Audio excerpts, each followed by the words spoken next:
За дэлхийн томоохон шашнууд бүгдээрээ христийн шашин, исламын шашин, жүүдийн шашин, буддийн шашин бүгдээрээ мянган жилийн өмнөөс хүн төрлөختөнд сайн сайханд итгэх, муу мухай үйлийг хийхгүй байх, бие бинийгээ хүндлэх, хайрлах зэрэг ёс суртахууны сургаалаа түгээж, итгэл үнэмшлийг төрүүлж ирсэн байдаг л да. Тэгээд энэ мянга зуун жилийн түүхтэй тухайн улс үндэстний соёл зан заншилд гүн нэвчсэн байдаг. Тэгээд бид нар сайн мэднэ. Жишээлбэл Европт бол христийн шин байд юм уу? За христийн шин дотроо үнэн алдарт нь ч байд юм уу? Орсын өв уламжлал соёл гэдэг л энэ үнэн алдартын шинтэй салшгүй холбоотой байдаг. Энэ этгүүдийн өөрсдийн бусдаас ялгахдах өөр хоорондоо ижисэх оюун санааны нэгдлийг бас нэлээд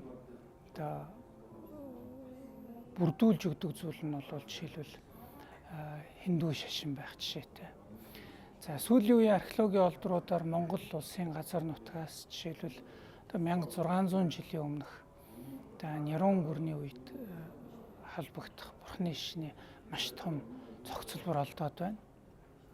Тэгээд бүгдээрээ мэднэ хүүс толгойн бичээсгээд энэ нутагт монголчууд оршин тогтнож сууж байсныг батлах бичгийн олдвор бол олдсон байгаа. Энэ бичиг бол бурхны шишинтэй гарцаагүй холбоотой агуулгатай гэх мэтлэн. Тэгэхээр эндээс харахад бол Монгол нутагт зарим хүмүүс хэлдэг л дээ сүүлийн 200-300 жилийн дотор бурхны шишин биш юм байна. 1600 жилийн өмнө бурхны шишин шүтэж түүнтэй холбоотой маш том цогцлборуудыг бидний эцэг өгөөд бүтээж байжээ.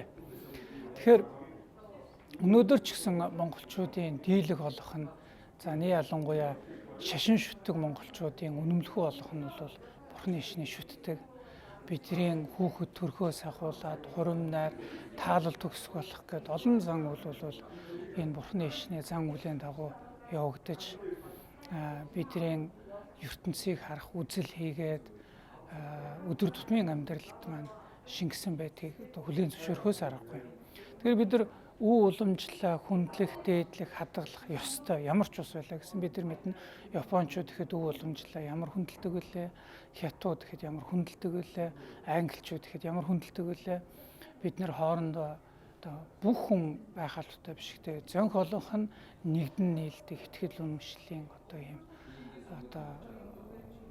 цогц бол бурхны шишин энийг үгүй гэх ямар ч боломжгүй зүйл л дээ. Бурхны шишин бол монголчуудын олон зууны турш мянган жилийн өмнөөс 1600 жилийн өмнөөс монголчууд бидний шүтэж ирсэн зөнх олонх шүтдэг шашин мөн.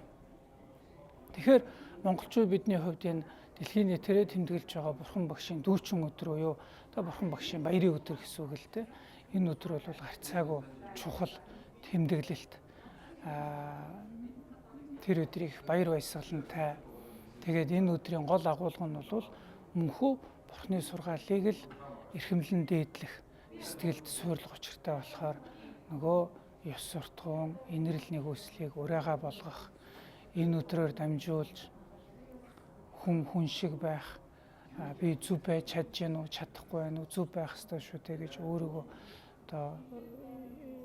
ажиглах өөртөө асуулт тавиад өөрийгөө засах тунгаах ёстой өдөр юм байна. Энэ жил 6 сарын 11-нд бурхан багшийн дүүчин өдөр тохиож байна. За бусад дүүчин өдрөөс ялимгүй онцлогтой энэ жил бас тогтоолоороо нийтийг хамарсан баярын өдөр болгоцсон. Тэгэхээр энэ өдөр хэрхэн тэмдэглэх вэ гэдэг дээр илүү нийт сүсгтэн олондоо хамруулсан үйл ажиллагаануудаас бүрэлдэж байгаагаараа энэ 2025 оны бурхан багшийн дүүчин өдөр жоохон онцлогтой.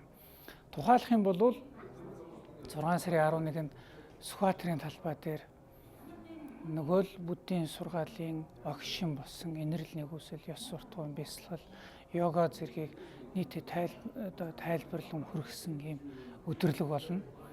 За мөн бурхны шишний хүндлэн дээдэлдэг олон уран бүтээлчд маань хүрч ирж бас аяду уран бүтээлхээ дэж өгөх болно.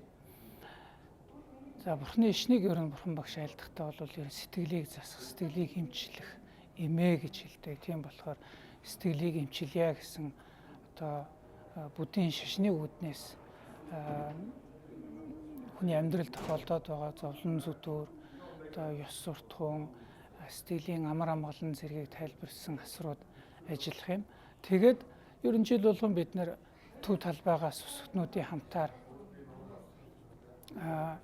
гандан тэгшлийн хийдрүүгөө ирээд нэг юм мандал өргөдөг ийм парад болдог. Энэ парадыг бид нэр өдөр шөнөөр гэрэл чагсаал болгож анх удаа хийх гэж оролдож байна.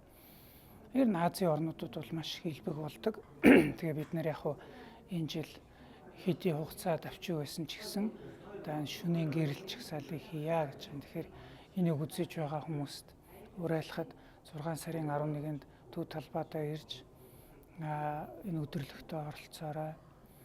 За мөн 21 цагаас эхлэх гэрэл чагсаалд нь оролцоод бүгдээрээ бурхан багшийнхаа тариныг за уншаад одоо хамгийн гол нь энэ цаана хүн зөвд итгэх, сайн сайхан тэмүүлэх энэ итгэл үнэмшлийн суурь байх учиртай. Энийг л давтан бодон сэтгэн чагсаалд оролцохыг уриалж байна да.